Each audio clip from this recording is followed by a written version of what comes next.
Thanks for tuning in. If you're looking for a really easy, back to basics chicken curry, you've come to the right place. All the ingredients are in the description of the video. You can use any pan you want, but I'm using this large karahai. To that, I'm going to heat some oil. Once the oil's heated, it's time to add some finely chopped onions.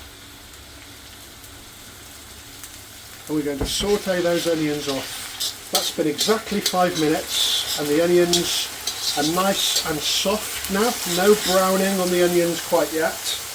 Next we're going in with 1.5 kilo for 5 portions of chicken breast. I like to cut my chicken breast nice and chunky, the sign of a good curry. And we're going to slowly seal the chicken. That's been about 25 minutes now. The onions are starting to disintegrate. The chicken is nice and sealed. Ginger and garlic paste. I like to add it around the sides so it heats up rapidly. You want to cook away that ginger and garlic until you can no longer smell the raw aroma. About 5 minutes later, that's smelling really sweet now. There's no raw aromas in the air from the onions, the ginger or the garlic.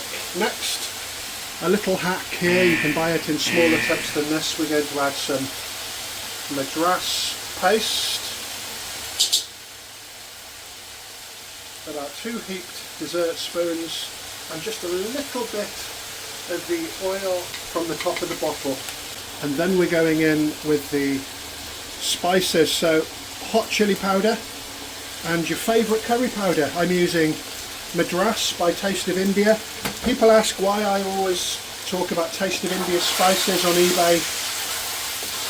It's because they are the absolute best. It's a small company and they roast and grind all their spices from whole, and you get a superior flavour.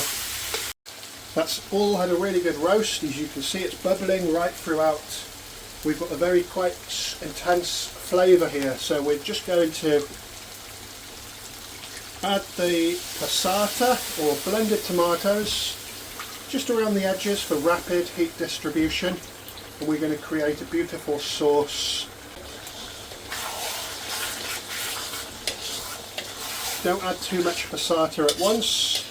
Once that's cooked through, I'm going to add a little bit more passata or blended tomatoes just to create the consistency of sauce that I'm looking for.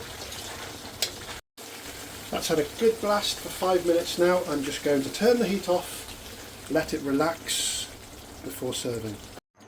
Now I'm going to be very open and honest. Somebody in a shop gave me this. I spend so much money there. I would not recommend using it. It's actually going in the bin. It's still a really decent curry. Ditch the pataks. Thanks so much for watching. I really appreciate it. Don't forget to leave the video a big thumbs up and a comment. And remember, ditch those jars. Do things from scratch. I'll be back with more videos very soon.